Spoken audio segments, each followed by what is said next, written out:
Bunu oturacak kapılaslar lazım. Neymiş oturacak kapılaslar kimmiş lihacının vakti sıkıntı böyle kalkaslar mı? Emniyette üstünde 10 skot. 10 skot neymiş bilmeyi kalslar değil. Ben manganın ki başı durmete Mehmet'teki lihacı koyup asan onu tatmaydı. Ma 4-nji 21 kuni ma o'quvchimiz mana imtihon berib o'tdi. Birinchi qitimda qolib qolgan, ikkinchi qitimda shu 90 numaralar o'tibdi. O'tish jarayonida tasirotdan so'zlab turgan bola payini qolsin boshqa.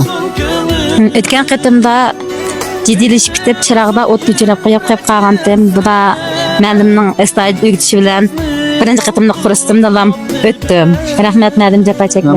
Bola o'tni o'chirib qo'yib qolibsizlar. Hozir nemish o'tni o'chirib qo'yib qolgansizlar kimmiş lihajning vaqti sekunda bo'ylab qolgansizlar. Mana emniyatda üstünde 10 skot. 10 skot nemish bilmaydigansizlar deyman. Men mangandan mashin 1 metr Mehmet'teki lihajni qo'yib asam nima tatmaydi. Ana alayda diqqat qilmaganmish bilmashda yaxshi yunib turib o't o'chirib qolgan. Bu da yana bir ching dışarı qilgan o'tdi axira. Lekin yon to'xtashdan bizim markazlar 10 numar bir vestan desammish birasi endi o'tib mana 90 numaralar 10 numar bir o'tibdi. 10 numar toshib qolgan bola bekcha. Yani şu 100 numaralar kelsak meni asrab qisqalik qilmaymiz ha. Qisqalik Shu o'quvchimiz necha kun emas.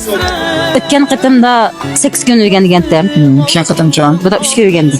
Men keyin shu 10 soat ishlamiş bola. Ikki kun imtihonimiz o'tdi. Mana shu imtihon o'rgangandan aloqa qilishganmish bolalarni bir adoq izlab turgan hamda men ishongan umidim aqlandi qolgan ha. Mening shu. O'tkazsam men qo'shilmamiş bola qo'shilib qoldi. Dom imtihonni o'zligindigan bolalar shofir maktab imtihonini o'zligindigan maktab sinfdan bolalarni aloqa qilishganlar. Shu haqiqiy shu emniyatni o'tkazib o'tish holati tashlab qilma. Dangni ko'p kelsa yaxshi to'g'ri berma degandek.